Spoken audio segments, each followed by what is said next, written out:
मराठवाड्यातील 46 मतदारसंघातील निकाल राज्यातील आगामी सत्ताकारणामध्ये महत्त्वाचा ठरणार आहे। मराठवाड्यातील अनुभवी पत्रकारांनी महायुती आणि महाविकास आघाडी किती जागा जिंकतील यावरती त्यांचं मत व्यक्त केलंय। पाहूया त्याविषयीचा हा रिपोर्ट।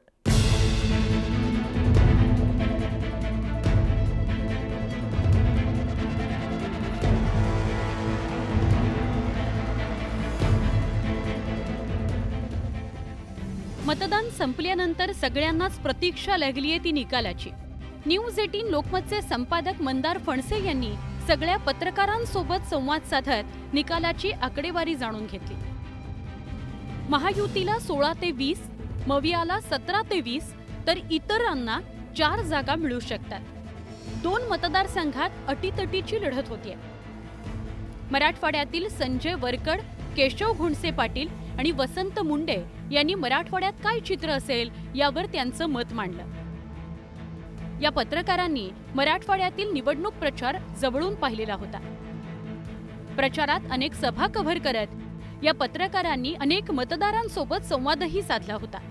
त्यामुळे मराठवाड्यात कोणते मुद्दे प्रभावी ठरणार याचा अंदाज पत्रकारांनी बांधला आहे। त्यावरूनच मराठवाड्यात महायुती आणि महाविकास आघाडीला किती जागा मिळतील याबाबत पत्रकारांनी काय आकडा सांगितला ते बघूयात। 4-5 हजार कमी अधिक फरकाच्या मताने निकाल लागणार आहे।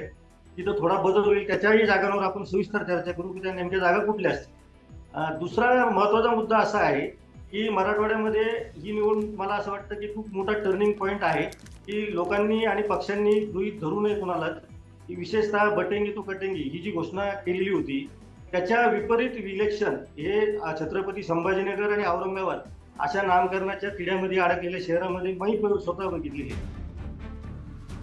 पत्रकारांनी जो अंदाज वर्तवला त्याची सरासरी पाहिल्यानंतर मराठवाड्यात महायुती आणि महाविकास आघाडीत टफ फाईट होताना दिसते।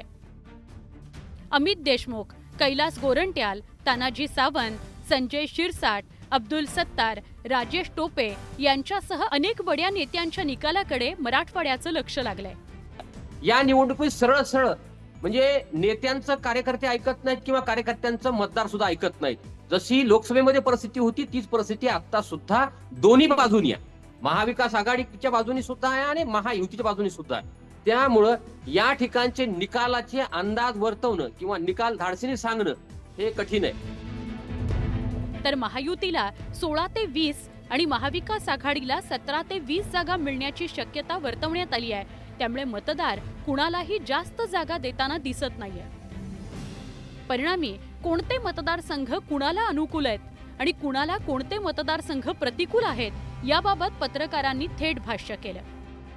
मराठवाड्यातील एकूण 46 जागांपैकी तब्बल 34 जागांवर महाविकास आघाडीने लीड घेतलेली होती। केवळ 12 जागांवर महायुती पुढे होती।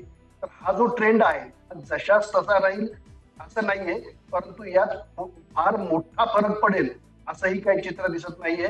आपल्याला महाविकास आघाडी इथे प्लस मध्ये आहे किंवा अप्पर हँड महाविकास आघाडीचा आहे असं आपल्याला सद्यस्थितीमध्ये मानता येऊ शकतं। मराठवाड्यात अनेक ठिकाणी चुरशीची लढत दिसतेय। नांदेड जिल्ह्यातील भोकर मतदारसंघातून माजी मुख्यमंत्री अशोक चव्हाण यांची मुलगी श्रीजा हिची पहिलीच निवडणूक आहे। तर इकडे संभाजीनगर जिल्ह्यात शिवसेना विरुद्ध शिवसेना ठाकरे गट यांच्यातल्या लढतीत खरी शिवसेना कुणाची हे ठरणार आहे। कारण संभाजीनगर जिल्ह्यातील 6 पैकी 5 आमदारांनी एकनाथ शिंदेंची साथ दिली होती। परिणामी मराठवाड्यात उद्धव ठाकरेंचे जास्त उमेदवार निवडून येतात की एकनाथ शिंदेंचे उमेदवार जास्त प्रमाणात निवडून येतात याकडे राज्याचं लक्ष आहे। न्यूज 18 लोकमतच्या पोल पत्रकारांचा या कार्यक्रमानं मराठवाड्यातील राजकीय चित्र काय असेल याचा उलगडा केलाय। महायुती आणि महाविकास आघाडीत मराठवाड्यात काटेकी टक्कर असल्याचं स्पष्ट झालंय। Bureau report, news 18 Lokmat.